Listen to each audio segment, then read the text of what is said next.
All right, good morning, London. Good Are morning. you guys ready to rock? Yep. You wanted the best, but because of the train, you got me. So let's just jump right in. We're going to talk about XIoT, which is a multivalent term. It means a lot of things to a lot of different people. When I say it, or when Phosphorus says it, we primarily work with enterprises, we work with industry, etc. So we see it as three primary categories. The first one being enterprise IoT. So security cameras, printers, lights out management controls, KVM switches, voice over IP phones, so on and so on. We also see industrial OT systems as the second tier. These are SCADA devices, PLCs, digital systems that control physics. Temperature, flow, voltage, mixtures, so on. The third one are network devices. And these are things like wireless access points, network attached storage, layer 2 switches, load balancers, so on and so forth. Collectively, these three categories make up what we call XIoT. And what's similar across these are, they're purpose-built pieces of hardware or software, even though most of them run BSD or Linux or Android or VxWorks or some other real-time operating system. And they can be just as powerful or more powerful in some cases than even a laptop. They have a very finite number of use cases. The second one is they're network connected. Not all XIoT devices are network connected, but from our world, we primarily focus on the ones that are. And finally, they can't run endpoint security. Now this one's changing a little bit. There are some embedded solutions and some things that are coming from certain vendors, but you don't usually install a host-based firewall or IPS or anti-malware solution on these devices. So that's what we're focusing on. Now, I think probably most of you are familiar with some of the tools that you can use to search the internet, like Shodan, for connected devices. So I did a very non-scientific analysis, and I typed in things like camera, voice over IP, printer, or UPS, just to see how many of these devices were network exposed to the internet. Now, some of these are probably honeypots, but I would say less than 5%. And while you don't need these devices to be network exposed to be hacked, it certainly is very helpful. So for example, there's almost 5 million connected cameras at the point in time where I actually did this search. UPSs. There's almost 14,000 uninterrupted power supplies connected to the internet. I'd be hard-pressed to understand the use case why you'd want your uninterrupted power supply, which is probably plugged into something very important, internet accessible in the raw like this. Now here's a fun fact. What do you guys think is the most popular UPS brand out there? You can just yell it out. APC. Furthermore, what do you think the default username and password is on APC? Admin. So I did another very scientific study. I used a tool called Google. And I said default password for APC UPS. The default username is APC. The default password is APC. Another fun fact, we have a little competition at Phosphorus that says if we ever come across an APC UPS system and the password is not default APC, we'll buy everybody in the company a steak dinner. We've been eating a lot of chicken because it's always APC, and there's about 14,000 of them connected right now on the internet that you can access. So that's a bit of an issue. Hence, one of the sort of cornerstones of the title, why enterprise IoT security sucks.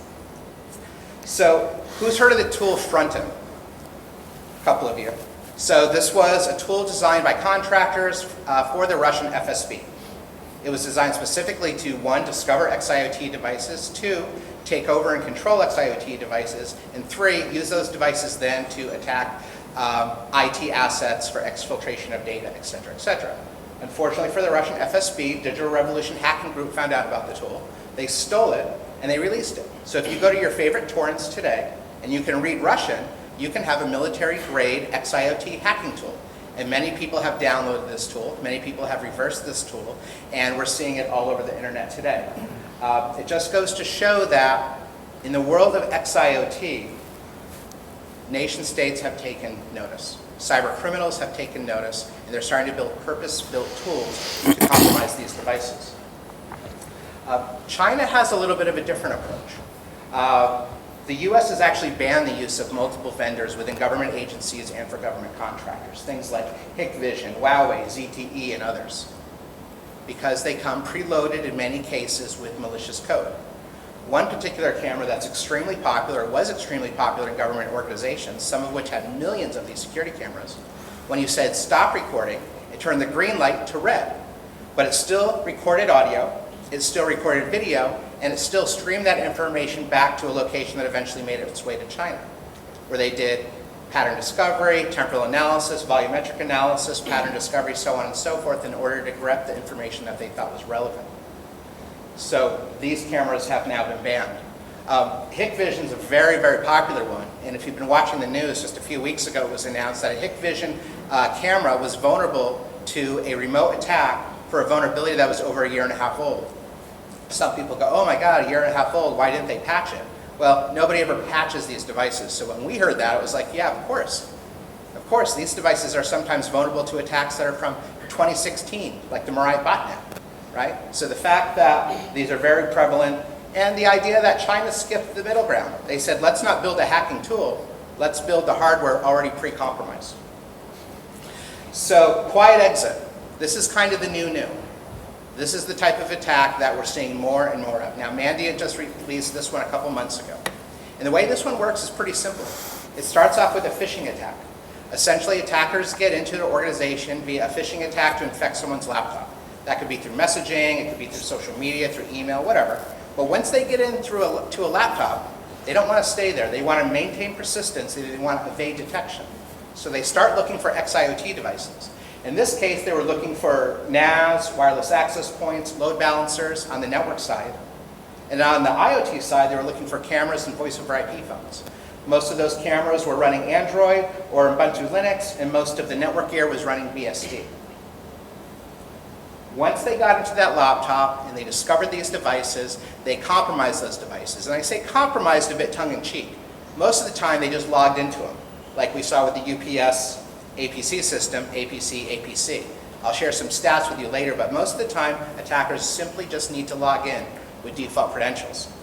And if those default credentials aren't there, lo and behold, the firmware is probably extremely outdated and chock full of vulnerabilities, so if you do need to run an exploit, you can. So it's very easy to get into these devices. Now, once they get there, because no one's looking, no one's monitoring these devices, they can stay there for a very long time and maintain that level of persistence. And why compromise one device when you can compromise thousands or tens of thousands to further increase your level of persistence? And that's just what these attackers did. Then they installed Dropbear SSH client, which they recompiled to run on these XIoT devices. So now they have remote, full administrative access of these devices. Once they had that control, they started making API calls to the local Exchange server, as well as Office 365 in the cloud. And in some cases, for over 1.5 years, they were accessing every email, every attachment that was sent from that organization, especially with executives, security teams, M&A groups, so on and so forth. It took 1.5 years before they were actually discovered. So they are able to maintain persistence and avoid detection simply by installing their software, their malware on these devices. This is the new, attacking XIoT in order to access IT to exfiltrate data. Now, in the world of XIoT attacks, there's 3 main forms that we see. There's the physical attacks, spying on you with a camera, unlocking a door, shutting off a power supply, screwing up an HVAC system, stopping an elevator, blowing up something on the OT side, screwing up a mixture for a pharmaceutical. There's that has physical world impacts. Then there's opportunistic stuff like the Mirai botnet. I'm going to take your device and I'm going to turn it into a bot. And I'm going to use that to distribute malware, do black hat search engine optimization, do phishing attacks. Or I'm going to use your cameras. We ran into a casino that had over 75,000 security cameras. About 70,000 of them had been compromised and they were being used for crypto mining. You know how they detected it? Anybody want to guess how they detected that 70,000 security cameras were mining crypto? Their power bill increased by about 7,000%. It sucks. And when you're a casino, I'm guessing you have a pretty high power bill to begin with. But the third category, the non-opportunistic, non-physical, is this. Pivot attacks that are used for data exfil. And this is the new. My 25 years in cyber, this is probably the biggest uptick I've seen in organizations embracing these types of attacks. So on the OT side, we talked a little bit about enterprise IoT. We talked a little bit about network devices. I just want to hit this one pretty lightly because this could be a whole dedicated conversation. These are pretty straightforward devices. do things like control temperatures or set points, right? This particular Siemens. And it could say the temperature could get up to 80 and down to 75. If it goes higher, send an alert, go to a SCADA system, let me know something happened. If it goes lower, send an alert, goes to a SCADA system, something happened. That's it. But if you increase the temperature on this, you bypass that set point and use a tool like netcap to send packets to this device on port 102, you essentially conduct a denial of service attack on this device. And it will continue lowering or raising the temperature based on whatever that last configuration was. Okay, so this is a pretty straightforward attack, very, very simple. But what I thought was interesting was Siemens' response to it. So Siemens came out and said, well, the first thing you want to do to fix this is update your firmware, run the latest version.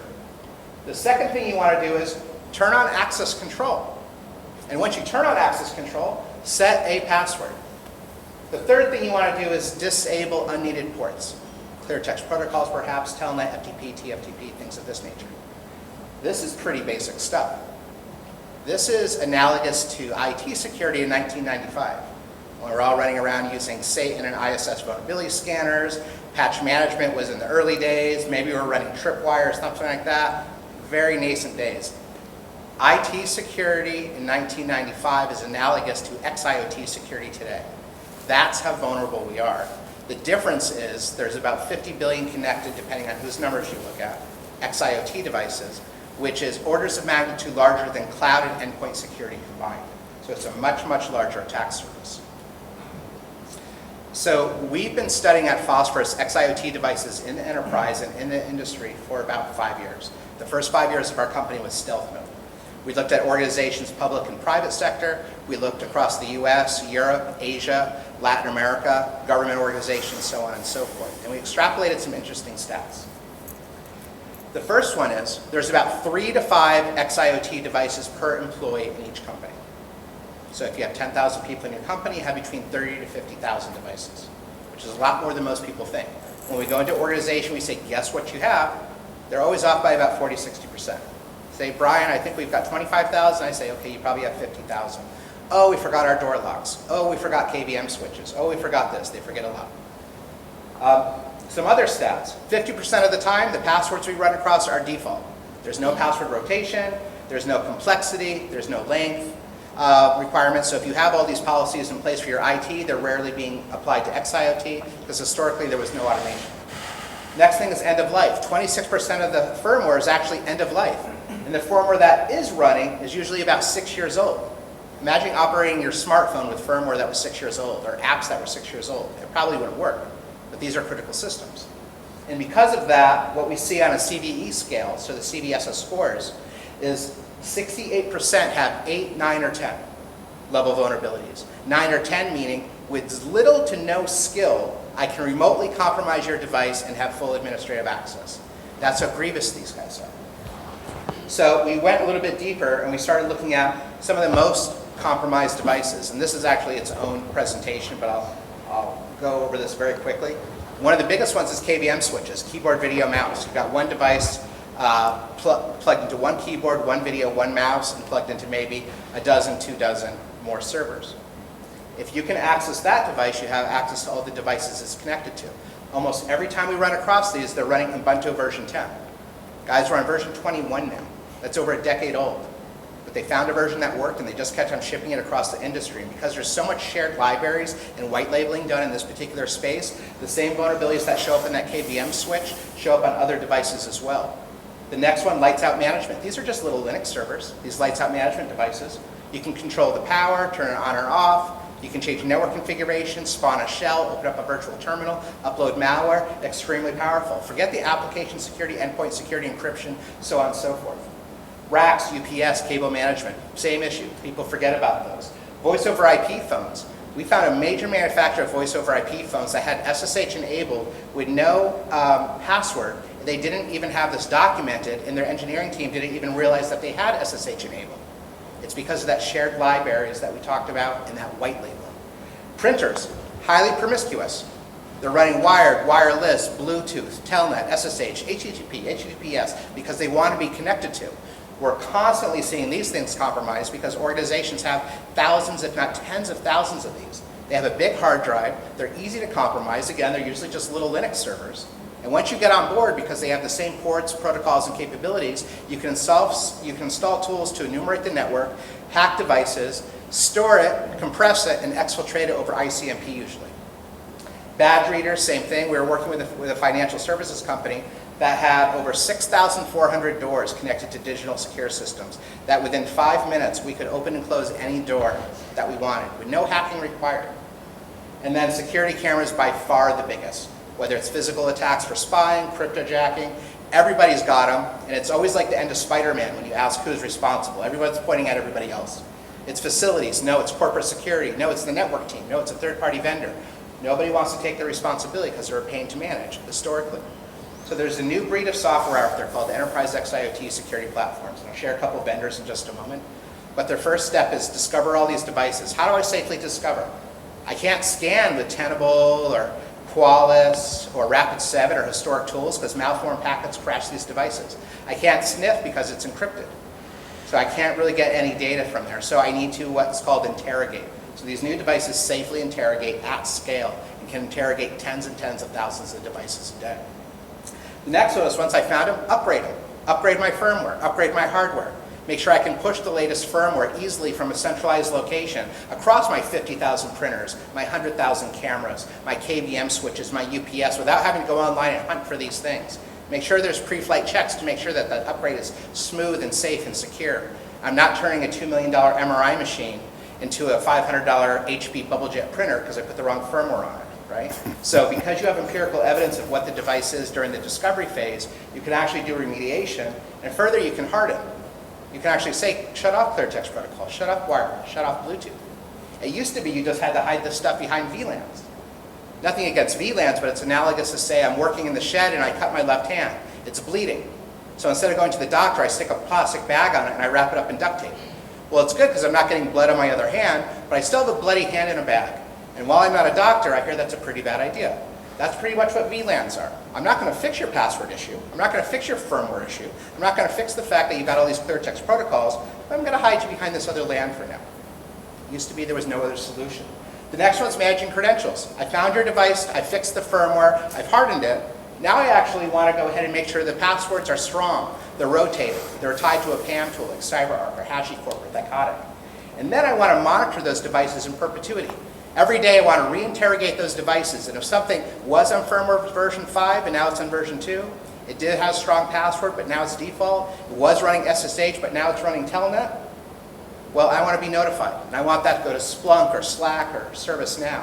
And I want to be able to say, hey, now I can manage by exception. And then I want to be able to report on this stuff, because if you can't report, it doesn't matter.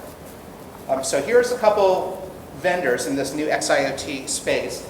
Armis, Nozomi, Phosphorus, Order, Zingbox. They all kind of approach this from a different perspective. Some just do discovery, some do discovery plus remediation. But these are the new and sort of the war on enterprise XIoT. So once the devices are already in the enterprise, once the devices are already deployed in industry, there needs to be a way to keep them up to date, to keep them secure and monitor them. And with that, I think I'm at time. So thank you so much, guys. Appreciate it.